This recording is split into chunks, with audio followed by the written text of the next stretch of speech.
प्रणाम, मैं हूं हिमांशु द्विवेदी और स्वागत है आपका हमारी खास पेशकश चर्चा में। चर्चा के तहत आज एक बार फिर ईडी हमारे केंद्र में है। ईडी एनफोर्समेंट डायरेक्टरेट, ईडी संबंधी संस्था के द्वारा पिछले एक दशक में जिस तरीके से भारतीय सियासत में अपने आप को प्रासंगिक किया है, वैसी विशाल मिलना दुर्लभ है।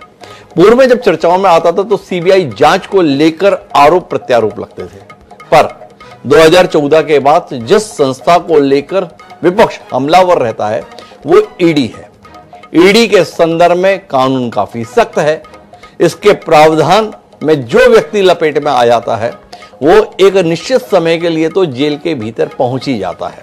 जमानत बड़ी मुश्किल से मिलती है। जमानत के संदर्भ में एक अनिवार्य शर्त रहती है कि जज को ये यकीन होना चाहिए कि जो व्यक्ति जमानत मांग रहा है वो वस्तुतः इस केस में शामिल नहीं है। इस शर्त के चलते ईडी के मामलों में जमानत मुश्किल नहीं, बहुत मुश्किल मानी जाती है। कई मामले तो ऐसे हैं जो ईडी के दर्ज मामलों के चक्कर में 2-2 साल 3-3 साल से जेल में पड़े हुए। अब वो ईडी पर आज कांग्रेस हमलावर थी। आज देश भर में ईडी के जितने कार्यालय हैं उनका पता देश को चला। क्यों? क्योंकि कांग्रेस के कार्यकर्ता वहां प्रदर्शन करने के लिए पहुंचे। कुछ जगहों पर गफलत भी रही। कांग्रेस को लगा कि यहां पर कार्यालय, वहां पे कार्यालय नहीं था। इंदौर में ऐसा दिलचस्प घटनाक्रम देखने को मिला। लेकिन इतना सब कुछ कांग्रेस किसके लिए कर रही थी? कांग्रेस ने ये हमलावर प्रदर्शन इसलिए किया क्योंकि उसके दो शीर्षस्थ नेता राहुल गांधी और सोनिया गांधी के संदर्भ में चार्जशीट ईडी ने दायर की है। तकरीबन 12 साल पुराने मामले को लेकर दायर की गई इस चार्जशीट में सोनिया गांधी, राहुल गांधी समेत कांग्रेस के कुछ अन्य दिग्गज नेताओं को भी आरोपी बनाया गया। यह मामला है नेशनल हेराल्ड से जुड़ा हुआ। इस देश के महान स्वतंत्रता संग्राम सेनानी हुए, देश के प्रथम प्रधानमंत्री हुए पंडित जवाहरलाल नेहरू। उन्होंने अपने जीवन काल में तमाम बड़े काम किए, कमाल के काम किए, और देश उसके लिए जितना भी उनका आभारी रहे वो कम होगा। उसी दौर में जब वो देश की आजादी के लिए संघर्ष कर रहे थे, उन्होंने 1938 में अपनी आवाज को धार देने के उद्देश्य से एक संस्था बनाई जिसे एसोसिएट जर्नल लिमिटेड के रूप में हम जानते हैं। उस समय तकरीबन 5000 शेयर धारक थे। उस संस्था के माध्यम से उन्होंने 3 समाचार पत्रों का बारी बारी से प्रकाशन प्रारंभ किया। ये 3 समाचार पत्र थे नेशनल हेराल्ड अंग्रेजी में, कौमी आवाज उर्दू में और नवजीवन हिंदी में। इस संस्था के माध्यम से इन 3 समाचार पत्रों ने आजादी के आंदोलन में भूमिका निभाई। देश आजाद हो गया। उसके बाद आजादी के बाद बहुत कुछ बदला और ये समाचार पत्र जनता की कसौटी पर शायद उतने खरे नहीं उतरे, जिसके चलते इन्हें जनता का वो प्यार, पाठकों का वो समर्थन मिल पाता जिसमें ये आर्थिक रूप से अपने आप में संभल कर चल पाते। नतीजा ये हुआ कि एसोसिएट जर्नल लिमिटेड वक्त के साथ खस्ता हाल आर्थिक व्यवस्था का शिकार हो गए। इसके पास संपत्ति बहुत शानदार जगहों पर थी। दिल्ली में बहादुर शाह जफर मार्ग है, उसके बीचों बीच में जो आप बड़ी सी बिल्डिंग देखते हैं वो इसी नेशनल हेराल्ड की है। तो जब यह संस्था आर्थिक रूप से संकट में आई तो कांग्रेस पार्टी ने इस संस्था की मदद के लिए हाथ बढ़ाया और कागजी दस्तावेज ऐसा बताते हैं कि तकरीबन 90 करोड़ रुपए का कर्ज कांग्रेस के द्वारा इस संस्था को उपलब्ध कराया गया कि यह संस्था चल सके। पर साथ ही साथ इस संस्था के खस्ता हालात के बीच में एक नई संस्था गठित की गई जिसको यंग इंडियन के रूप में जानते हैं। यंग इंडियन कंपनी में शेयर धारक के तौर पर राहुल गांधी थे, सोनिया गांधी थी, मोतीलाल वोरा थे, ऑस्कर फर्नांडिस थे। इस संस्था के अंतर्गत 38% शेयर राहुल गांधी और सोनिया गांधी के पास रहे और बाकी बचे हुए शेयर इन 2 नेताओं के पास रहे। ये दोनों नेता अब इस दुनिया में नहीं है और ऐसा माना जा रहा है इनके शेयर भी इन 2 नेताओं के पास ही आ गए, मतलब राहुल गांधी और सोनिया गांधी। अब बताया ही जाता है कि जिस एसोसिएट जर्नल लिमिटेड के पास 90 करोड़ का कर्ज था, पर उसके पास संपत्ति के तौर पर 2000, 2500, 3000 जो आंकड़ा भी आपको मुफीद लगे वो संपत्तियां थी, तो उस संस्था का अधिग्रहण महज 50 लाख रुपए की कीमत पर कर्ज सहित इस नई कंपनी यंग इंडिया कंपनी के द्वारा कर लिया गया। उस समय यूपीए की सरकार थी, कहीं कोई बहुत आवाज नहीं आई। बस सुब्रमण्यम स्वामी जो भारतीय राजनीति का एक बेहद विवादास्पद चेहरा है, यानी कहां कहां से खबरें खोजकर निकाल कर लाते हैं और गांधी परिवार के प्रति उनका अकूत प्रेम है, खासतौर पर सोनिया गांधी के प्रति। उन्होंने इस मामले को लेकर अदालत का दरवाजा खटखटा दिया। अदालती कार्रवाई के चलते इस मामले को ईडी ने संज्ञान में ले लिया और ईडी के द्वारा मामला दर्ज कर लिया गया। तकरीबन 8-10 साल तक यह मामला खामोश रहा। 2 साल पहले यह सुर्खियों में तब आया जब राहुल गांधी और सोनिया गांधी को ईडी के द्वारा इस मामले में जांच के लिए तलब किया गया। कई दिनों तक पूछताछ चली, सोनिया गांधी से भी चली, राहुल गांधी से भी चली और आखिरी में ईडी ने अपनी जांच को तथाकथित मुकम्मल करते हुए अदालत में चार्जशीट जमा करा दी है और अपनी इस चार्जशीट में इस पूरे मामले को आर्थिक मामलों की अफरा तफरी के तौर पर निरूपित किया है। सोनिया गांधी, राहुल गांधी जो इस मामले में 2015 से जमानत पर हैं, उनको ईडी ने अपनी जांच के उपरांत दोषी पाया है। अब अदालत को तय करना है दोषी हैं कि नहीं। इसी पर कांग्रेस की नाराजगी है। कांग्रेस इसको लेकर हमलावर है। कांग्रेस का मानना है कि यह राजनीतिक विद्वेष के तहत हो रहा है, प्रतिशोध के तहत हो रहा है और इसी पर आज हम बात करेंगे। हमारा आज का विषय है नेशनल हेराल्ड, सोनिया राहुल पर केस, सड़क पर कांग्रेस। पर इस विषय को लेकर अपनी चर्चा शुरू करें और अपने मेहमानों से आपका परिचय कराएं, उससे पहले समय है आज के विचार सूत्र का। हमारा आज का विचार सूत्र यह कहता है कि न्याय और बदले के बीच का अंतर इस बात पर निर्भर करता है कि कहानी कौन सुना रहा है। जूली क्लार्क, क्या कमाल की बात कही ना। अब जब कांग्रेस इस मामले पर बोलती है तो ऐसा लगता है कि बदले की कार्रवाई हो रही है और जब भाजपा इस विषय पर अपने बयान देती है, जैसे आज रविशंकर प्रसाद दे रहे थे, तो लगता है कि न्याय अगर कहीं हो रहा है तो इस मामले पे ही हो रहा है। तो हम कुल मिलाकर इस विचार को अपने जहन में रखते हैं और चर्चा के लिए आगे बढ़ते हैं। हमारे साथ इस चर्चा का हिस्सा बनने के लिए 4 खास मेहमान हैं। हमारे साथ में चंद्रमोहन चौबे हैं, प्रवक्ता हैं भारतीय जनता पार्टी के। हमारे साथ में डॉक्टर प्रदीप शर्मा हैं, वरिष्ठ अधिवक्ता हैं सुप्रीम कोर्ट के। हमारे साथ तटस्थ राय देने के लिए संदीप चौधरी जी हैं, राजनीतिक विश्लेषक हैं और साथ ही हमारे साथ में महिमा सिंह जी भी होंगी जो प्रवक्ता हैं ऑल इंडिया कांग्रेस कमेटी के। चर्चा की शुरुआत हम डॉक्टर प्रदीप शर्मा जी से करेंगे क्योंकि पहले कानूनी दृष्टि से यह मामला कहां खड़ा है इस पर रोशनी चाहते हैं। ईडी की चार्जशीट कितना गंभीर विषय है यह हमें जानना है और ईडी ने चार्जशीट के पहले नेशनल हेराल्ड से जुड़ी हुई संपत्तियों को कुर्क किया है, चस्पा किया है। इसकी क्या अहमियत है इसे भी समझना चाहते हैं। तो थोड़ा डॉक्टर प्रदीप शर्मा जी रोशनी देंगे हमें इस पूरे मसले पर। हिमांशु जी, एक प्रोसीजर होता है लॉ के अंदर, खास तौर में क्रिमिनल केसेस में। प्रोसेस क्या है कि एक एलिगेशन किसी XYZ आदमी के ऊपर लगा और उस XYZ आदमी के ऊपर जो भी किसी तरह का कोई एलिगेशन लगा, उसको पहले एक पूरे के पूरे दस्तावेज जिसके कारण से आप किसी केस को आगे बढ़ाने के लिए हैं, वो एक आदमी जो उसकी सैंक्शन देता है, जो उसके लिए रिस्पॉन्सिबल होता है कि उस पर्टिकुलर एक्यूज्ड के लिए आपको सैंक्शन देनी होती है। सैंक्शन देने का मतलब यह है कि उस आदमी के प्रोसीड कानूनी कार्यवाही शुरू की जा सके। अब जब एक सैंक्शन मिलती है तो वो जो अथॉरिटी होती है जो सैंक्शन देती है, वो सारे के सारे डॉक्यूमेंट्स, एक डॉक्यूमेंट्स को देखता है, लॉ का बारे में देखता है और फिर पर्टिकुलरली उसके ऊपर सैंक्शन प्रोवाइड करता है कि अब आप उस पर्टिकुलर एजेंसी को, मतलब एक तरह के निर्देश दिए जाते हैं, परमिशन दी जाती है कि अब आप कोर्ट में प्रोसीड कर जाइए। जब कोर्ट के सामने प्रोसीड आ जाता है, बेसिकली एक स्टेप प्रोसेस नहीं है ये, इसके बाद नेक्स्ट स्टेप फिर दोबारा से आता है। जब वो सारे के सारे दस्तावेज और वो प्रोसिक्यूशन सैंक्शन वो जब कोर्ट के सामने आता है तो कोर्ट को, एजेंसी को, जो भी एजेंसी है, CBI है, ED है, जो भी है, उसको कन्विंस करना पड़ता है कि there is a material in the form of some documents और उन डॉक्यूमेंट्स के बेस पे हुए प्रेमा फसाई, मतलब आप ये नहीं कह सकते निश्चित तौर पे, लेकिन इट अपीयर्स टू बी, ऐसा प्रतीत होता है उन डॉक्यूमेंट्स को पढ़ के और सर्कमस्टांसेस के सामने जो डॉक्यूमेंट्स हमारे सामने आए उनको देखने के बाद ऐसा प्रतीत होता है कि इन एक्यूज पर्संस के खिलाफ कोई एक केस बन सकता है। कोर्ट आर्गुमेंट सुनता है, उस आर्गुमेंट को सुनने के बाद अगर कोर्ट को यह लगता है कि हां इस कथन में कोई सत्य है, तो कोर्ट उसको केस को रजिस्टर कर देता है।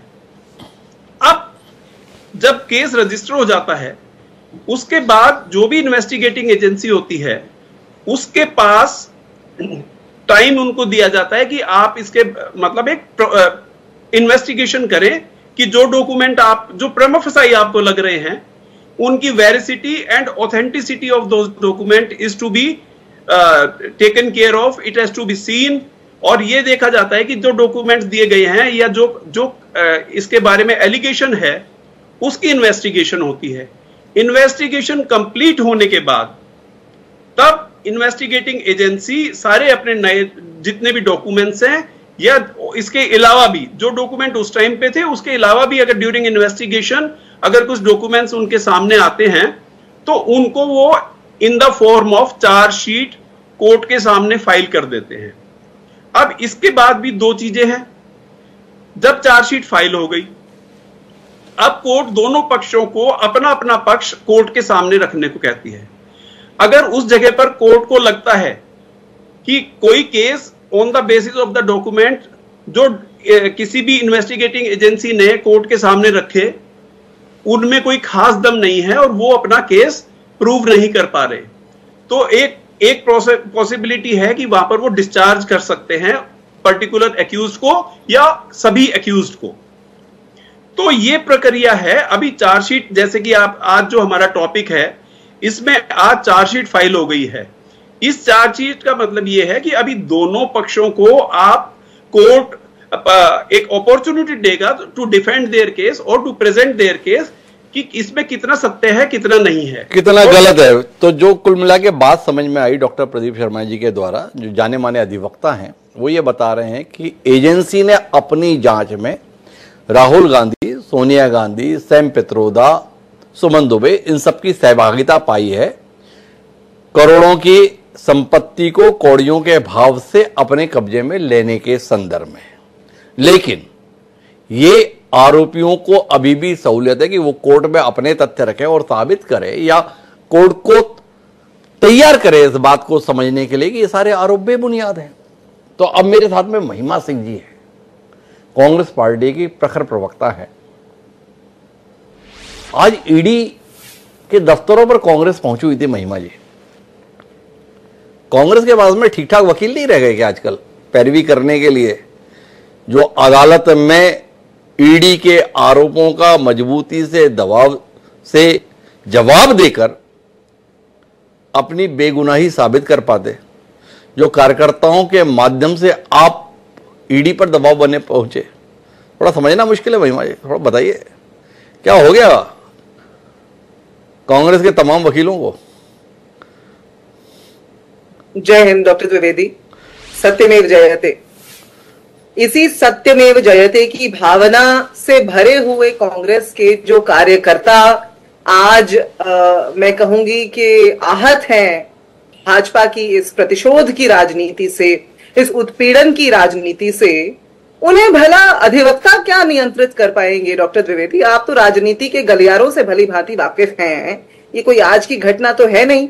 आप किसी राजनीतिक दल को और इतनी सदियों पुरानी विचारधारा को इस तरीके से टारगेट करने की कोशिश करेंगे और उसके सिपाही चुप बैठ जाएंगे, ऐसे कैसे संभव है।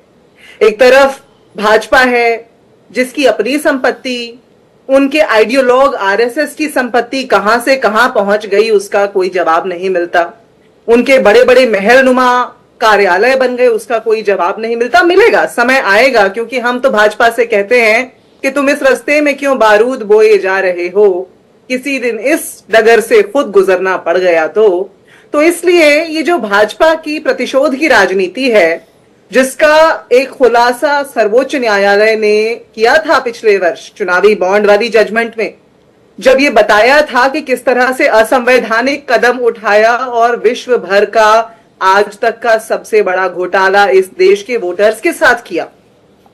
तो इसलिए आज जो आपने सवाल पूछा डॉक्टर द्विवेदी, उसमें अधिवक्ता कुछ नहीं कर सकते हैं, न कर पाएंगे। जब जब हमारे नेताओं की ओर भाजपा की सुई घूमेगी, जब जब उन पर प्रतिघात किया जाएगा इस प्रतिशोध की विचारधारा के द्वारा, तब तब आजादी का हर एक सैनिक, हर एक सिपाही जो कांग्रेस का कार्यकर्ता है आज, वो अपने घरों से निकल करके सड़कों पर नजर आएगा। आपने तो बड़ी उलझन में डाल दिया मुझे। आपने बताया वकील कुछ नहीं कर पाएंगे। मतलब राहुल गांधी और सोनिया गांधी हमें जेल में ही दिखेंगे? हम तो मान रहे थे कि तर्कों के आधार पर अदालत में अपनी बात रखी जाएगी और ईडी की कार्रवाई को दुराग्रहपूर्ण साबित किया जाएगा। आप बता रहे कुछ नहीं कर पाएंगे वकील। तो एक तो ये सवाल है। पर अगर देश में हालात न्याय की दृष्टि से इतने ही खराब हो चुके हैं और अदालतें भी अब निष्पक्ष न्याय देने की स्थिति में नहीं है, जो आपकी बात से ध्वनित होता है, तो ये साल भर के फैसले के संदर्भ में आप उल्लेख कैसे कर पा रही हैं, जिसमें आप बता रही हैं कि दुनिया का सबसे बड़ा घोटाला चुनावी बॉन्ड के तौर पर हुआ, देश की अदालत ने ही बताया? तो ये विरोधाभास है। इस विरोधाभास को जरा अपनी दलील से दूर कीजिए ना महिमा जी। डॉक्टर द्विवेदी, आप शब्दों के बड़े माहिर हैं और उसी तरीके से मेरे शब्दों को आपने अपने सहूलियत के हिसाब से उठा लिया और कहा। मैंने कहा इस मामले में मैंने बड़े स्पष्ट रूप से कहा कि कार्यकर्ताओं की भावनाओं के ऊपर अधिवक्ताओं का जोर नहीं है। सत्यमेव जयते की जो ये भावना है, हाँ, जहां बात कोर्ट कचहरी की है, जहां बात न्यायालय की है, वहां हमारे अधिवक्ता, और आज आपने देखा भी होगा एक एक सवाल का, मीडिया के घुमावदार सवालों का किस प्रकार से जवाब दिया है और एक एक सवाल की संतुष्टि करते हुए ये बताया है कि किस तरह से 1 रुपए का हेर फेर नहीं हुआ, 1 इंच जमीन इधर से उधर नहीं हुई, लेकिन ये मनी लॉन्ड्रिंग का मामला बन गया भाई किस प्रकार से। और कोई इसके ऊपर जो है बता नहीं पाता है कि किस तरह से उन्होंने, बल्कि जो है भूतपूर्व कानून मंत्री डॉक्टर रविशंकर प्रसाद की बात के ऊपर भी टिप्पणी करते हुए ये कहा है कि बड़ी उलझन भरी बात है। ये कह रहे हैं कि ये मनी लॉन्ड्रिंग का मामला है, तो हम उनसे समझना चाहते हैं कि किस प्रकार से वो इसे मनी लॉन्ड्रिंग का मामला कह रहे हैं, जबकि वो तो कानून के बड़े जानकार है। महिमा सिंह जी ये सवाल उठा रही है, लेकिन महिमा जी एक बुनियादी तौर पर बात जो मीडिया के माध्यम से लोगों तक पहुंचाई जा रही है वो ये है कि 5000 की करीब शेयर धारकों की वाली कंपनी एसोसिएट जर्नल लिमिटेड की संपत्ति समेत पूरी कंपनी टेक ओवर कर ली गई एक 50 लाख की पूंजी वाली यंग इंडियन लिमिटेड के द्वारा। 5000 शेयर धारकों की कंपनी 4-6 नेताओं के शेयर वाली कंपनी के द्वारा महज 50 लाख रुपए में टेक ओवर कर ली गई। और वो कंपनी कर ली गई जिस पे 90 करोड़ रुपए का कांग्रेस पार्टी का कर्ज था और जिसके पास 1000, 2000, 3000 करोड़ की संपदा देश भर में थी। थोड़ा आप रोशनी दे दें कि ये भ्रम है या हकीकत है। जी महिमा जी, आपने पहली बारी में जो मुझसे सवाल पूछा, मैंने आपको बताया कि पहली बात तो हमारे अधिवक्ता तत्पर हैं। हमारी जो कार्यकर्ताओं की फौज है ना, चाहे वो न्यायालयों में हो चाहे सड़क पर हो, हम तत्पर हैं भाजपा की प्रतिशोध की इस राजनीति से निपटने के लिए। आपको याद होगा लोकसभा चुनावों से बिल्कुल पहले कांग्रेस के सारे अकाउंट्स को फ्रीज कर दिया गया। 400 पार का दावा करने वाली भाजपा इतनी डरी हुई थी कि उनको बिल्कुल उम्मीद नहीं थी कि वो जो है मुश्किल से 400 वो कर रहे थे, वो उसके आधे पे भी नहीं थे, लेकिन देखिए आधे के आसपास ही सिमटे आखिरकार। तो इसलिए ये प्रतिशोध की राजनीति से तो हम निपटते आए हैं, निपटते रहेंगे। आपने अभी जो बात पूछी है कि कंपनियों, आपने जो दोनों कंपनियों के आपस का संबंध बताया, मैं उसको जरा थोड़ा ठीक से आपके लिए उसका उल्लेख कर दूं। देखिए, एजेएल एक ऐसा संगठन, एक ऐसी संस्था जो बनी आजादी के दौर में, जिस पर अंग्रेजों ने भी प्रतिबंध लगाया था। तो भाजपा उस पर प्रतिबंध लगाए क्योंकि अंग्रेजों की मानसिकता वाली ही पार्टी है, बल्कि अंग्रेजों से भी ज्यादा कुंठित मानसिकता वाली पार्टी है। तो उसमें कोई हैरत की बात नहीं है, ये तो होना ही था, इसकी हमें उम्मीद ही थी और इसीलिए हम तैयार हैं। तो इसलिए एजेएल जो उस समय थी, जो कि क्योंकि अंग्रेजों की उससे बहुत ज्यादा दुश्मनी रही, तो समय समय पर कांग्रेस पार्टी की ओर से, क्योंकि कांग्रेस के तमाम नेताओं ने मिलकर के ही इस संस्था को बनाया था, इसे शुरू किया था, जिसके जरिए ऐसी खबरें जो राष्ट्रीय विचारधारा की खबरें थी उन्हें प्रकाशित किया जाता था। तो पिछले कई दशकों में थोड़ा थोड़ा करके 90 करोड़ का डेट यानी कि कर्ज इस संस्था के ऊपर हो गया, जिसको ऋण मुक्त करने के लिए, ताकि उसके दोबारा से उसका जो संचालन है उसे सुचारू रूप से किया जा सके, तब यंग इंडियन बनाई गई।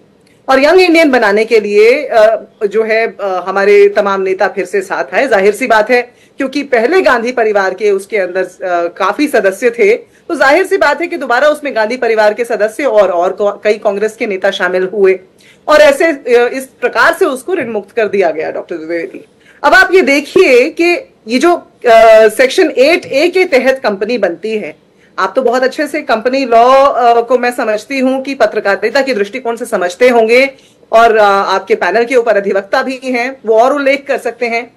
सेक्शन 8A की कंपनी के अंदर जो लेन देन होता है उसमें 1 पैसे का मुनाफा कमाना भी नामुमकिन है। किस प्रकार से कमाया जा सकता है ये भाजपा ही जानती होगी, क्योंकि पिछले 11 वर्षों से और कुछ नहीं कर रहे, विपक्ष को टारगेट करने का ही काम कर रहे हैं, वही इस बार फिर से इन्होंने किया है। तो इसलिए उस कंपनी को बनाया गया और उसके अंदर जो शेयर्स जो ट्रांसफर किए गए वो इस प्रकार से किए गए कि उसके अंदर ना तो किसी को किसी तरीके का मुनाफा होता है, ना कोई सीधा सीधा लाभ होता है, ना कोई किसी को सैलरी मिलती है, ना कोई किसी को, ना कोई अपने शेयर्स बेच सकता है। तो इसलिए ये जो पूरा भाजपा के द्वारा बनाया गया प्रोपेगेंडा है ना डॉक्टर द्विवेदी, ये इसलिए आ गया है, मैं बता देती हूं आपको किस लिए आया है। मेहुल चौकसी की गिरफ्तारी हो गई बेल्जियम में, अमेरिका के अंदर अडानी के ऊपर गाज गिर रही है, देश के अंदर महंगाई का, बेरोजगारी का संकट बरकरार है, देश के अंदर आप ये आज देख लें कि वक्फ जब से बिल पास हुआ है उसके बाद से देश के अंदर ये जो भाजपा का समानता पर आघात है ये फिर से एक बार फ्रंट पर आ गया है, फोर फ्रंट पर आ गया है। देश में जगह जगह दंगे छिड़े हुए हैं, शांति के ऊपर संकट आ गया है, ताकि भाजपा के ऊपर प्रश्न ना उठ जाएं, इसलिए आज भाजपा ने ये रुख अपनाया है।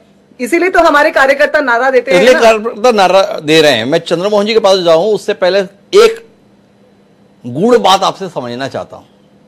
वो हुनर, वो काबिलियत, वो दक्षता के संदर्भ में महिमा जी थोड़ा बताइए कि जो एजेएल कंपनी 90 करोड़ रुपए के कर्ज में थी कांग्रेस पार्टी के, ये यंग इंडियन लिमिटेड गैर व्यावसायिक कंपनी जो कोई मुनाफा नहीं कमा सकती आपके शब्दों में, और जिसमें कुल मिलाकर 6 सदस्य थे, 2 गांधी परिवार के, सम्माननीय सोनिया गांधी और राहुल गांधी, जिनके पास 38% शेयर थे, 2 75 पार के नेता मोतीलाल वोरा, ऑस्कर फर्नांडिस, और साथ साथ 2 और सैम पेत्रोदा और सुमन दुबे।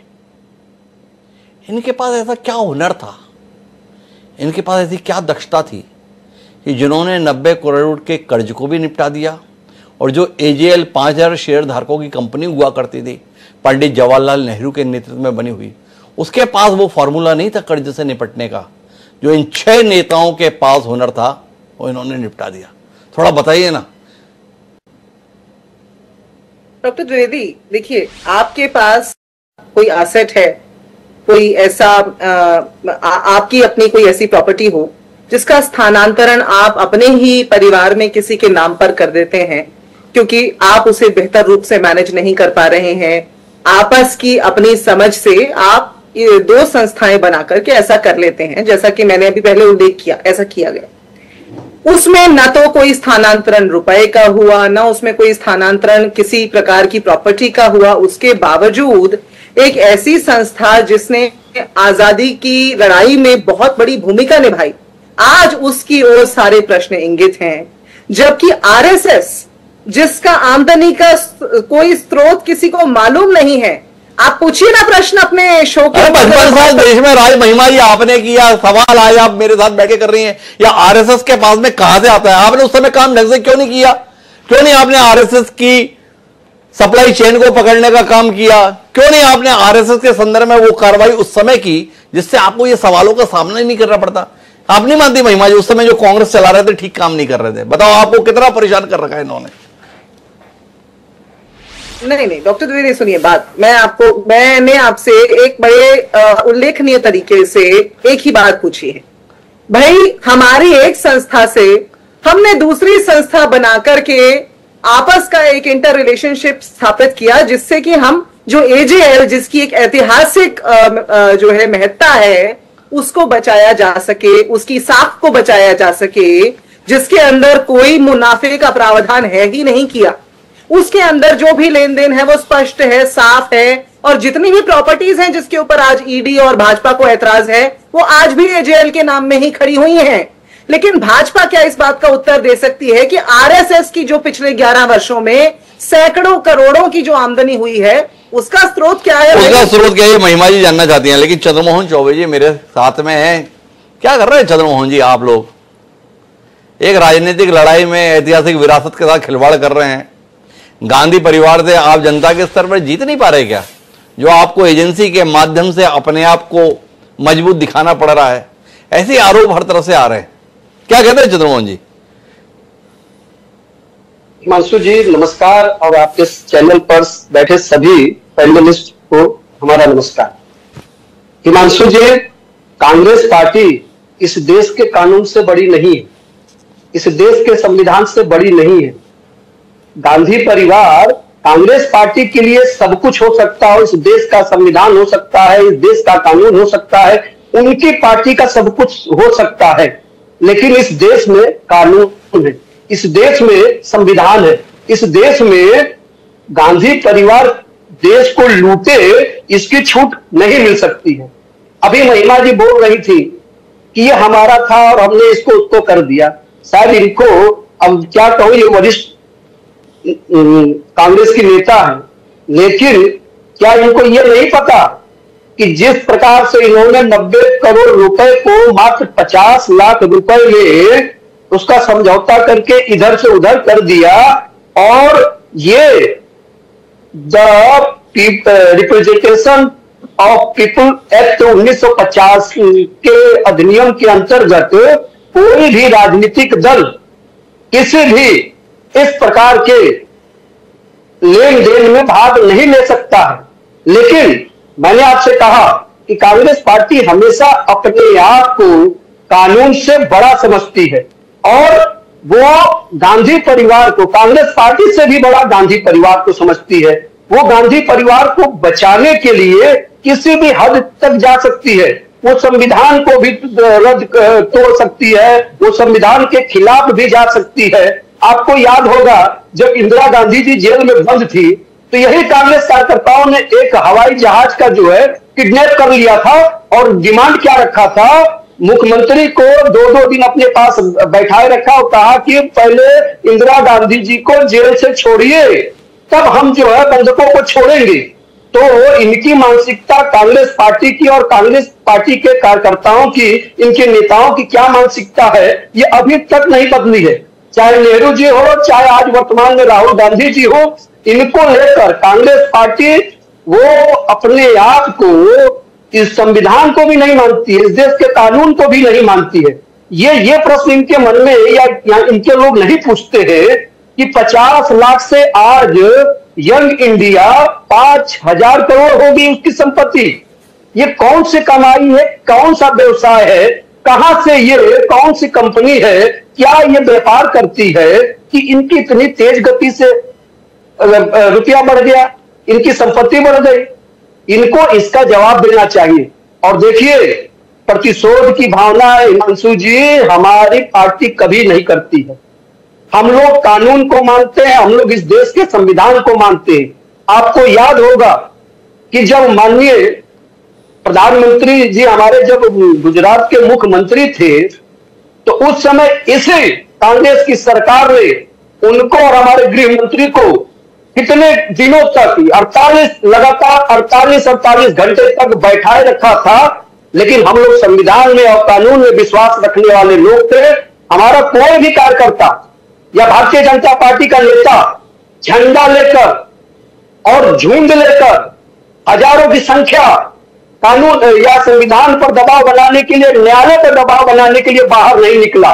तो आप इसी का अंतर देख सकते हैं कि कांग्रेस पार्टी कितना संविधान को मानती है, कांग्रेस कितना संविधान को मानती है। चंद्रमोहन जी के अपने सवाल है, मुझे जाना है संदीप चौधरी के पास, लेकिन महिमा जी को हस्तक्षेप कर जा रही है। महिमा जी का हस्तक्षेप सुन लेते हैं। मैं 5 सेकंड का हस्तक्षेप करना चाहती हूँ। ये इन्होंने दुरुस्त कहा कि कभी इनके कार्यकर्ता झंडा लेकर निकलते हुए नहीं दिखाई देते थे, अब तो मजबूरी हो गई, संविधान और तिरंगा। पहले तो ये तिरंगे के खिलाफ थे ना, आरएसएस के हेडक्वार्टर के ऊपर 51 साल तक झंडा नहीं फहराया, फिर जिन्होंने फहरा दिया था उनको उठा करके जेल में डाल दिया था। वही प्रतिशोध, वही जो इनकी स्वतंत्रता सेनानियों के विरुद्ध मानसिकता है, वही आज नजर आ रही है। दुरुस्त कहा भाजपा के, दुरुस्त कहा। महिमा जी का ये कहना है कि भाई इनका तो झंडे के प्रति आस्था ही नहीं थी, तो झंडा लेकर निकलते क्यों, ये महिमा जी का तर्क है। लेकिन मेरे साथ में संदीप चौधरी जी हैं। क्या कहते हैं संदीप जी? वाकई केंद्र सरकार गांधी परिवार और कांग्रेस को प्रताड़ित कर रही है, या एक शुद्ध आर्थिक अपवंचन के मामले में, आर्थिक धोखाधड़ी के मामले में बचाव के लिए कांग्रेस विक्टिम कार्ड खेल रही है? क्या देख पा रहे हैं संदीप चौधरी जी? देखिए हिमांशु जी, कांग्रेस पार्टी चारों तरफ से घिरी हुई है, और मैं ये मानता हूं कि जो जेल है, जेल का इतिहास कांग्रेस पार्टी लिखती रही है। पंडित नेहरू भी जेल में गई, इंदिरा गांधी भी जेल में गई, नेल्सन मंडेला जेल से निकले तो देश के राष्ट्रपति बने। ऐसे अनेक नेता है। राजनीति में जेल जाना इतना बड़ा मामला मैं नहीं मानता, लेकिन हाँ मैं ये मानता हूं कि भारतीय जनता पार्टी ने शायद कसम खा रखी है, या उनको लगता है कि अगर इनको हम जेल में डाल दें। आप ये देखिए, दिल्ली के मुख्यमंत्री केजरीवाल भी जेल में जा चुके हैं, लालू जी भी, कितने पॉलिटिशियन है। बीजेपी को छोड़ के शायद ही कोई बचा होगा, या अलायंस में होगा बीजेपी के, वही बचा होगा, अदरवाइज सब जेल में जा चुके हैं। और अब आखिरी जो तीर है, जो तर्कस में आखिरी तीर है, उसमें दिखाई देता है कि किसी तरीके से सोनिया और राहुल जेल में जाने चाहिए, और जा सकते हैं। ज्यादा बड़ी बात नहीं है, जिस तरीके से मामला बनाया गया है वो जेल जा सकते हैं। नहीं, मैं रुकता हूं संदीप जी। अगर भाजपा की मंशा या केंद्र सरकार की मंशा, जो कांग्रेस लगातार आरोप लगा रही है, राहुल सोनिया को जेल में डालने के संदर्भ में थी, तो ईडी के पास तो अधिकार है। दुनिया भर के नेताओं को आरोप लगाते हुए ईडी जेल में डाली देती है। पर राहुल सोनिया गांधी को सम्मन दिए, पूछताछ के लिए बुलाया, पूछताछ घंटों तक चली, दिनों तक चली, पर ईडी ने गिरफ्तार तो नहीं किया। चार्जशीट में आरोपी बनाया है, पर इसके बावजूद भी अभी तक गिरफ्तार नहीं किया। कैसे माने? नीयत खराब है। कई एंगल से चीजों पे काम हो रहे हैं। ये भी देखा जा रहा है कि सोनिया गांधी और राहुल गांधी को अगर जेल में डाल दिया तो कहीं कद इतना बड़ा ना हो जाए कि कोई मोदी जी का नाम लेने वाला ना बचे, क्योंकि देश की जनता को उन चीजों का पता चल चुका है, कुछ चीजों के भेद खुल चुके हैं। देखिए, जो चीजें हमें कही गई, जो अपने सपने हमें दिखाए गए, हिमांशु जी, आज उनके देश में कहीं बात नहीं होती है। लोगों की समस्याएं जस की तस है, बल्कि मैं कहूंगा समस्याएं हमारी पहले से ज्यादा बढ़ गई हैं। आप चाहे तेल की बात कर लीजिए, चाहे रोजगार की बात कर लीजिए, चाहे किसान की समस्या की बात कर लीजिए, चीजों को घुमाने से या मंदिर मस्जिद करने से या मुसलमान करने से, पाकिस्तान करने से चीजों पे आप पर्दा तो डाल सकते हैं थोड़ी देर के लिए, लेकिन समस्या का समाधान नहीं हो सकता। और ये एक भारतीय राजनीति में बहुत बड़ा राजनीतिक करवट लेगी अगर राहुल सोनिया का कद घटेगा नहीं। मैं दावे के साथ कह सकता हूं कद बहुत बड़ा होकर के बड़ा हो जाएगा। आप एक बार बताओ, दिल्ली में हेराल्ड हाउस तो आपका देखा हुआ होगा संदीप चौधरी जी, बहादुर शाह जफर मार्ग पर 5A, शानदार बिल्डिंग है। कमोबेश इसी प्रकार की संपत्ति है मुंबई के बांद्रा ईस्ट इलाके में। मुंबई का सबसे कीमती इलाके में से एक इलाका है बांद्रा ईस्ट। लखनऊ में विश्वेश्वरनाथ रोड स्थित जगह पर भी ऐसा ही भवन है। ऐसी संपदा जिस कंपनी के पास में हो और उस कंपनी का स्वामित्व 50 लाख की कंपनी के द्वारा हस्तांतरित हो जाए, कैसा लगता है संदीप जी? ऐसा मन में विचार तो नहीं आता कि कभी यह मौका अपने को भी मिल पाता, ऐसी किसी कंपनी के शेयर धारक अपन भी हो पाते, ऐसी किसी कंपनी के डायरेक्टर अपन भी होते, और ऐसे 50 लाख में 2000-5000 करोड़ की कंपनी के 38%, 76% शेयर अपने पास भी आते हैं। क्या कहते हैं संदीप जी, एक जागरूक भारतीय होने के नाते? हिमांशु जी, बहुत अच्छी बात है, लेकिन चीजें जो है वो कोर्ट में पुटअप की जाती हैं। कांग्रेस पार्टी अपनी सफाई हमारी डिबेट में नहीं देगी, कोर्ट में देगी, उनके पास ये अधिकार है। लेकिन इसके अलावा और बहुत सारी चीजें, आप ये देखिए 2014 से पहले ना गौतम अडानी आपकी नजर में कहीं थे, ना मेरी नजर में, ना महिमा जी की नजर में, ना किसी की। वो देखते ही देखते इतने बड़े कैसे हो गए? किसका उनके ऊपर हाथ है? क्या इस चीज की जांच नहीं होनी चाहिए? ऐसी बहुत सारी चीजें हैं देश के अंदर जो हुई हैं, लेकिन उनके ऊपर पर्दा डाला जाता है। जब सत्ता चेंज होती है ना हिमांशु जी, तब पता चलता है कौन कितना साफ है, कितना भ्रष्टाचार। तो संदीप जी, बतौर पत्रकार आपका मानना यह है कि अगर आपके ऊपर हेराफेरी के आरोप हों तो बचाव में दलील यह होनी चाहिए कि उसके संदर्भ में जांच क्यों नहीं हो रही और इसके संदर्भ में भी जांच क्यों नहीं हो रही, या पहले जवाब इस बात का आना चाहिए कि मेरे ऊपर जो आरोप लगाए जा रहे हैं ये आरोप सही नहीं है। कौन सा रास्ता ज्यादा ठीक है संदीप जी? देखिए हिमांशु जी, राजनीति में अपने आप को बचाया जाता है, दूसरे के ऊपर आरोप लगाए जाते हैं। आज सरकार में बीजेपी है, बीजेपी अलायंस है, तो लाजमी है कि कांग्रेस की तरफ ही उंगली उठेगी और कांग्रेस की इमेज को भी डाउन करने की कोशिश की जाएगी, कांग्रेस को हराने की भी कोशिश की जाएगी। और आज की तारीख में तो आप ये देखिए, अगर जजों के घर से कमरे नोटों के भरे हुए निकल रहे हैं, अगर जज रिटायर हो रहे हैं तो उनको सुशोभित किया जा रहा है और पता नहीं किस किस तरीके की चीजें दी जा रही हैं, तो आपका कितना विश्वास रह गया? आप मुझे ये बताइए, जुडिशरी के ऊपर क्या उंगली नहीं उठ रही है? आज उंगली नहीं उठ रही है, संदीप चौधरी जी का कहना है, पर जजों को सेवानिवृत्ति के संदर्भ में नियुक्तियां संदीप जी आपको 2014 के बाद ही दिख रही हैं? ये इससे पहले भी सेवानिवृत्त जजों के संदर्भ में व्यवस्थाएं रही हैं। लोकायुक्त वोकायुक्त के संदर्भ में तो शर्तें लगी हुई हैं कि उन्हें किसी राज्य का मुख्य न्यायाधीश या सर्वोच्च न्यायालय का न्यायाधीश होना चाहिए। ये लोकायुक्त के संदर्भ में शर्तें रहती है। मतलब ऐसा कुल मिलाकर रिटायरमेंट प्लान तो शायद ही कहीं देखने को मिलता है। पर बहरहाल मेरे साथ में डॉक्टर प्रदीप शर्मा जी हैं, जिनसे हम कानूनी मसले को समझने की कोशिश कर रहे हैं। प्रदीप जी, आपको क्या दिखाई दे रहा है बतौर कानूनविद? किसकी ओर से पैरवी करना चाहेंगे अगर आपको ऑफर हो इस केस के संदर्भ में? ईडी का वकील बनकर केस जीतने की संभावना ज्यादा है या कांग्रेस का वकील बनकर अपने आप को एक वकील के तौर पर साबित करने का सुनहरा मौका है? प्रदीप जी। डॉक्टर साहब, मैं बहुत से हाई प्रोफाइल केसेस डील कर चुका हूं। अभी मैं, क्योंकि मैंने पूरी चार्जशीट देखी नहीं है, तो मैं इस पोजीशन में नहीं हूं कि मैं ये बता पाऊं, लेकिन मुझे किधर भी किसी भी साइड से मौका मिलेगा तो आई एम वेरी श्योर कि मैं उस पोजीशन में हूं, और क्योंकि मेरा एक्सपीरियंस रहा है बड़े बड़े केसेस को डील करने में, मैं सक्षम हूं। लेकिन इस पर्टिकुलर केस की बात, मेरे को दो चीजें कुछ कमी लग रही है on the face of it जी। अभी एक तो ये कि 2012 में सुब्रमण्यम स्वामी जी ने, ये मैटर ऑफ रिकॉर्ड है, मैं मतलब ऐसा नहीं कुछ अलग बात बोल रहा हूं, ये मैटर ऑफ रिकॉर्ड है जो सबके पास इसकी नॉलेज है। 2012 में सुब्रमण्यम स्वामी जी ने कंप्लेंट किया। अगस्त 2014 में केस रजिस्टर हुआ। दिसंबर 2015 में सोनिया गांधी जी और राहुल गांधी जी ने बेल ले ली। यहां पर मैं पॉज दूंगा, एक बात जो हमारे संदीप जी हैं, इनके आंसर कर रहा हूं एक क्वेश्चन का। इन्होंने कहा कि इस टाइम पे अगर सोनिया गांधी जी और राहुल गांधी जी को अरेस्ट कर लिया तो उनका कद बहुत बड़ा हो जाएगा।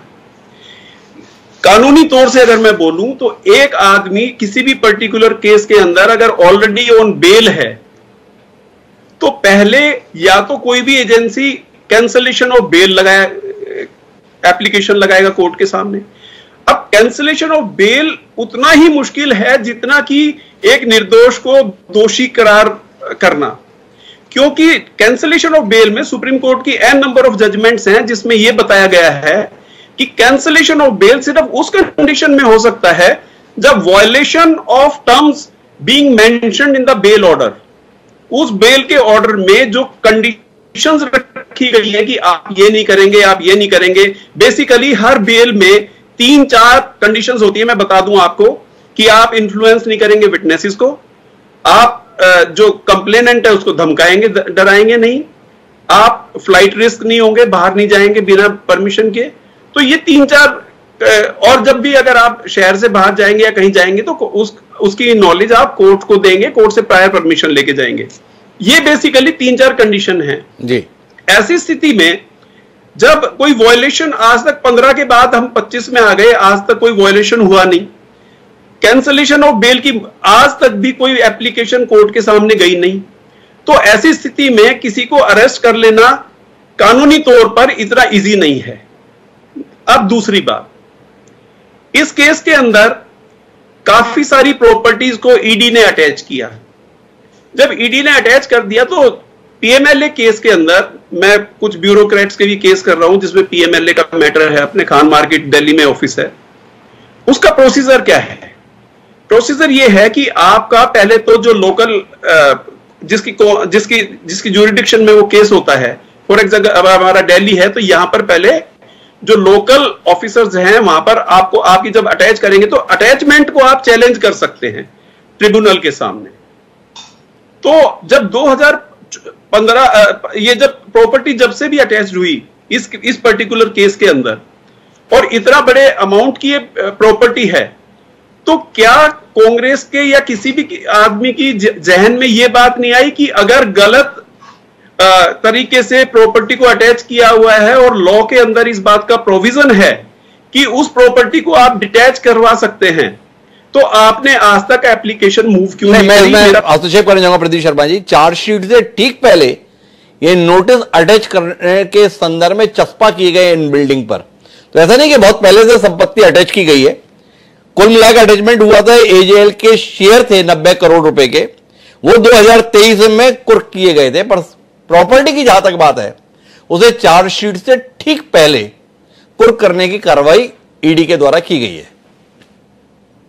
भी कानून के अंदर इस बात का प्रोविजन है कि आप उसको ट्रिब्यूनल में चैलेंज कर सकते थे और आप कह सकते थे, लेकिन आज डेट तक भी मेरे ख्याल में, जहां तक जितनी मेरी लिमिटेड नॉलेज है, ऐसा कोई स्टेप अभी तक लिया नहीं गया है। नहीं, मैं प्रदीप इसे बहुत अदालती जिरह में नहीं ले जाना चाहता केस को। अपने दर्शकों की सामान्य जानकारी के लिहाज से आपसे केवल इतना जानना चाहता हूं कि मूलभूत रूप से आरोप केवल इतना है कि एक कंपनी जो 50 लाख रुपए की पूंजी से बनाई जाती है और वो एक ऐसी कंपनी की संपत्तियों का अधिग्रहण करने की स्थिति में है जिसकी बाजार में कीमत हजारों करोड़ रुपए है।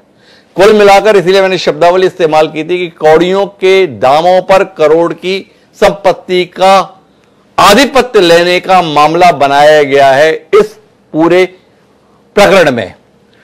अगर आप ईडी की चार्जशीट के हवाले लगे हैं तो उन्होंने अपराध से अर्जित आय 988 करोड़ रुपए बताई है और संपत्तियों का बाजार मूल्य 5000 करोड़ रुपए बताया। आपसे केवल और केवल संक्षिप्त में इतनी टिप्पणी चाहिए कि क्या एक 50 लाख रुपए की कंपनी के माध्यम से इतनी बड़ी संपदा का हस्तांतरण की कोई जायज वजह होती है, कानूनी स्तर पर विधि सम्मत है और यह वाकई अधिकार के दायरे में आता है? डॉक्टर साहब, ये सेक्शन 3 ऑफ पीएमएलए एक्ट में डिफाइंड है और इसी को प्रिवेंशन ऑफ मनी लॉन्ड्रिंग बोलते हैं। ये कंपनीज में खास तौर पे ये प्रचलन है कि कम बड़ी चीज को कम पैसे में लेके और उसको ट्रांसफर कर दिया और वो प्रॉफिट गेन कर लेते हैं डायरेक्टली और इनडायरेक्टली, लेकिन पेपर बुक्स में कुछ और शो होता है। तो इसी कारण से ये केस बना और मैंने जैसा कि आपको बताया कि ये प्रक्रिया है।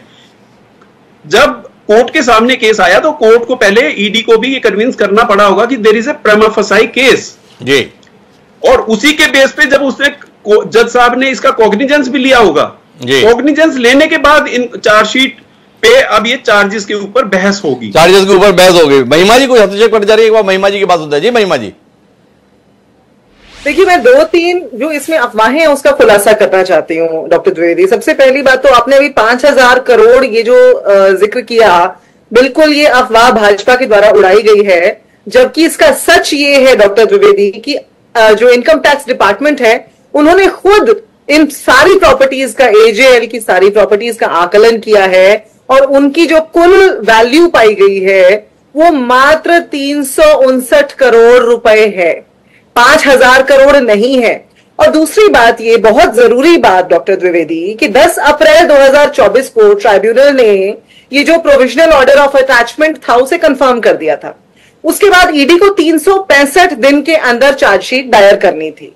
अब आप ये देखिए, बड़ी दिलचस्प बात है, 10 अप्रैल 2024, 365 दिन का समय, सरकार बड़ी तत्पर है, सरकार इतने सालों से पीछे पड़ी हुई है, भाई कोई तो सबूत उनके पास होना चाहिए था। बावजूद उसके 365वें दिन, आखिरी दिन, ये फर्जी चार्जशीट फाइल की गई है 9 अप्रैल 2025 को, जिसको सार्वजनिक 15 अप्रैल को किया गया है। अब आप ये बताइए कि भाजपा के पास, इस सरकार के पास कोई साक्ष्य, कोई सबूत नहीं है। अगर होता तो क्या 365वें दिन का इंतजार करते? क्या 365 दिन के अंदर ना करते? थोड़ी देर पहले जो मैंने बताया ना, पूंजीपतियों के ऊपर जो गाज गिरने लगी है, आज उससे बौखला गई है ये सरकार और इसलिए आनंद फानन में इस तरह के काम कर रही है। मैं तो बड़े उलझन में हूं आपकी दलीलों से। आपने ये बताया कि अभी देखो माहौल में कितने ज्यादा इस सरकार के खिलाफ वातावरण है, अंतर्राष्ट्रीय स्तर पर और देश के स्तर पर, इसलिए ये चार्जशीट प्रस्तुत की गई। और आपने हमें तथ्य सहित ये बताया कि इनके पास तो तारीख ही 9 अप्रैल 2025 तक की मोहलत थी चार्जशीट प्रस्तुत करने के संदर्भ में, कानूनी रूप से बाध्यता थी। तो अब माहौल के कारण से अभी चार्जशीट आई या कानूनी बाध्यता के तहत 9 अप्रैल को चार्जशीट आई? पहले महिमा जी आप ही ये बताओ ना। आप ही बता रही थी माहौल इतना खिलाफ है केंद्र सरकार के, इसलिए चार्जशीट ला दी। और अभी आपने हमको बताया साल भर पहले ऑर्डर हुआ था, इनकी मजबूरी थी 365 दिन के अंदर चार्जशीट प्रस्तुत करना, तो आखिरी दिन मरता क्या ना करता चार्जशीट ला दी। मजबूरी का लफ्ज जो है मैंने इस्तेमाल नहीं किया, उनको मोहलत दी गई 365 दिन की। 365 दिन का समय था सरकार के पास चार्जशीट दायर करने के लिए, लेकिन सरकार ने 365वें दिन का इंतजार किया। क्यों डॉक्टर द्विवेदी?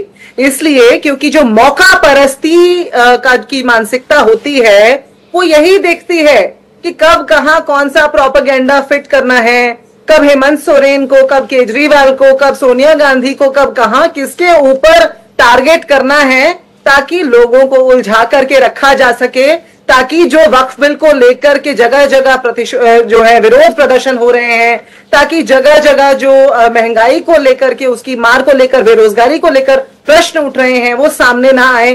परसों मेहुल चोकसी की गिरफ्तारी हो गई, आपको मालूम होगा, और आपको यह भी मालूम होगा कि किस तरह से उनके फरार होने में ये सरकार जो है वो साथी थी उनकी। उसके भी बहुत, उसके ऊपर अलग शो कीजिएगा, मुझे बुला लीजिएगा, उसके भी सारे तथ्य आपके सामने खोल कर रख देंगे। अरे आप मेहुल चोकसी के विषय में बाद में बताइएगा, बस मुझे एक बात और बता दीजिए, फिर मैं आखिरी टिप्पणी के लिए जो है चंद्रमोहन जी के पास आना चाहूंगा। ये नेशनल हेराल्ड कंपनी जब बनी थी ना पंडित नेहरू जी के नेतृत्व में, तो उसके 5000 शेयर धारक थे, मतलब उस कंपनी में 5000 लोगों की हिस्सेदारी थी। ये 5000 लोगों की हिस्सेदारी से कुल 6 लोगों की हिस्सेदारी तक आजादी की लड़ाई में योगदान देने वाली संस्था हवाले करने की नौबत क्यों आ गई, इस पे बताएंगे आप? जी महिमा जी।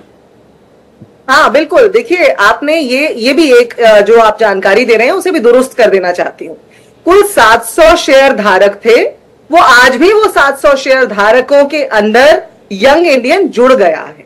वो 700 शेयर धारक वैसे के जस के तस मौजूद हैं।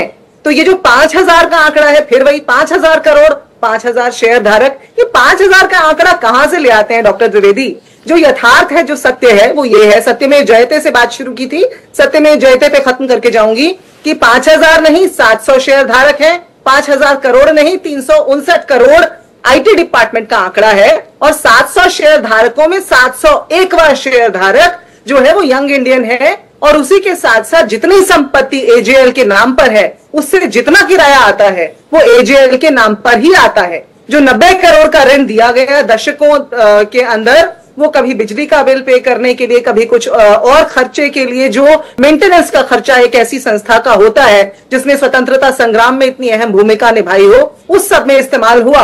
और उसके बाद के भी जितना भी लेन देन है, जो भी गतिविधियां हैं, सब रिकॉर्ड पर है डॉक्टर द्विवेदी। इसी बात से ये सरकार डरी हुई है, और बस इसीलिए ये लोग जो है 365 दिन के अंदर चार्जशीट दायर कर रहे हैं। ये कहना है महिमा जी का। महिमा जी का मानना है कि सब कुछ बड़ा पारदर्शी तरीके से हुआ, विधि सम्मत तरीके से हुआ, आर्थिक रूप से कोई गड़बड़ी नहीं। तो ऐसे में चंद्रमोहन चौबे जी क्या कहते हैं? इस अति संवेदनशील मामले में मोदी सरकार ने अपने आप को दांव पर लगा दिया है। राहुल कोर्ट में 25 अप्रैल से सुनवाई होगी चार्जशीट पर। कितना नैतिक रूप से आप दबाव में हो?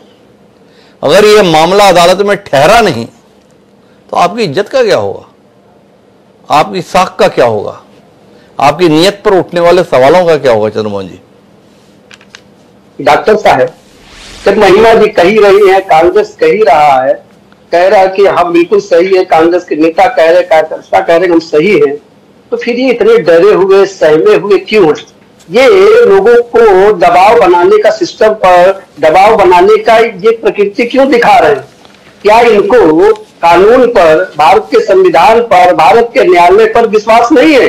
यदि ये सही है तो इनके पक्ष में निर्णय आएगा, जैसे हमारे मोदी जी के पक्ष में आया था, अमित शाह जी के पक्ष में आया था, येदियुरप्पा जी के पक्ष में आया था, या अन्य लोगों के पक्ष में आया, वो बरी हुए। तो इनको भी इंतजार करना चाहिए, कानून का सम्मान करना चाहिए, भारतीय संविधान का सम्मान करना चाहिए, भारतीय न्यायाधीशों का सम्मान करना चाहिए। चंद्रमोहन जी, ज्ञान देना बड़ा आसान है, थोड़ा अतीत में दृष्टि डालते हैं। जब जब ऐसे मामले आपके खिलाफ दर्ज हुए, आपकी पार्टी के नेताओं के खिलाफ दर्ज हुए हैं, आप तो यात्राएं निकालने से भी नहीं चूके। वो उमा भारती तिरंगा यात्रा लेकर कहां कर्नाटक से लेकर दिल्ली तक निकल पड़ी थी, याद है ना आपको? कब कब आप स्वयं ऐसे मामलों पर सड़क पर उतरते रहे हैं, और कांग्रेस अगर गुस्से में नजर आ रही है तो आप उसे डरा हुआ बता रहे हैं। थोड़ा विचार कीजिएगा, राजनीतिक लड़ाई आपने भी जमकर लड़ी है। प्रदीप जी को हस्तक्षेप करने जा रहे हैं, एक बार संक्षिप्त में प्रदीप जी का हस्तक्षेप सुनते हैं। जी प्रदीप जी। सर, मैं इस पे एक बात कहना चाहूंगा कि क्योंकि ये मैटर जो है ये 2015 से 10 साल हो गए हैं, कोर्ट में प्रोविजन है, अगर कोई चार्जशीट या कोई केस या एफआईआर अगर गलत भी हो गई तो as per Bhajanlal judgement, Bhajanlal की बड़ी फेमस जजमेंट है सुप्रीम कोर्ट के अंदर, उसमें क्वेश्चनिंग ऑफ एफआईआर के बारे में जिक्र किया गया है और उसमें 7 गोल्डन रूल्स हैं। तो 482 सीआरपीसी के तहत अभी तक अगर इसमें कोई तथ्य नहीं थे और कोई भी अगर कोई सॉलिड इसके अंदर ग्राउंड्स नहीं है एलिगेशंस के अंदर, तो अभी तक इनको चाहिए था कि आप हाई कोर्ट में मूव कर जाते और हाई कोर्ट अपना inherent power under section 482 use करके और इसको एफआईआर को ही क्वेश कर देती है एज पर भजनलाल जजमेंट। तो कुल मिलाकर इनका कहना है प्रदीप जी का कि अगर इस केस में वाकई दम नहीं था तो कांग्रेस ने इस एफआईआर को क्वेश कराने के संदर्भ में कार्रवाई क्यों नहीं की? जिन लोगों को यह लगता है कि सोनिया और राहुल की इस मामले में अभी तक गिरफ्तारी क्यों नहीं की, अगर ईडी की भावना खराब थी तो इन्हें गिरफ्तार करना चाहिए था। तो प्रदीप जी ये भी बता रहे हैं कि ईडी के हाथ में राहुल गांधी और सोनिया गांधी का अधिकार रहा ही नहीं गिरफ्तारी के संदर्भ में, क्योंकि अदालत के द्वारा उन्हें इस मामले में काफी पहले अर्थात 2015 में जमानत दे दी गई। कुल मिलाकर अगर हम इस बातचीत के निष्कर्ष पर पहुंचे तो अब ईडी की साख अदालत के हवाले है और कांग्रेस की ईमानदारी के दावे भी अदालत के हवाले हैं। जनता के बीच में जितना भी प्रदर्शन करें, पर चार्जशीट के संदर्भ में फैसला जनता की अदालत में नहीं बल्कि वस्तुतः अदालत में होगा। कांग्रेस को कार्यकर्ताओं में हौसला देने के लिए जो मेहनत करनी है करे, पर शायद उससे ज्यादा जरूरी कांग्रेस को अब अपनी वकीलों की टीम तैयार करने की है। कांग्रेस के वकील अगर अदालत में ठीक दलीलें दे पाएंगे तो कांग्रेस और कांग्रेस के नेताओं की इज्जत बचा पाएंगे, अन्यथा आने वाला समय कांग्रेस और कांग्रेस के नेताओं दोनों के लिए काफी मुश्किल हो सकता है। देखें कांग्रेस इस मामले को कैसे निपटती है। हमारी शुभकामनाएं महिमा जी और उनकी पार्टी के प्रति। आप सभी मेहमानों को धन्यवाद इस चर्चा का हिस्सा बनने के लिए। समय है अब आज के शेर का। तो हमारा शेर कांग्रेस को समर्पित है, कांग्रेस के नेताओं को समर्पित है। मुश्किल हालातों में हौसला देने की हमारी फितरत रही है, तो शेर के माध्यम से कांग्रेस को हौसला देते हैं। शायर कहता है कि मुझे आज साहिल पे रोने भी दो, मुझे आज साहिल पे रोने भी दो, कि तूफान में मुस्कुराना भी है। असरार उल हक मजाज ने जो ये बात कही है कुल मिला के आने वाली दुश्वारी को लेकर है। देखें कांग्रेस इस दुश्वारी से कैसे उभरती है। बहरहाल अब मुझे दिया, कल फिर मिलते हैं नए विषय के साथ। तो प्रणाम।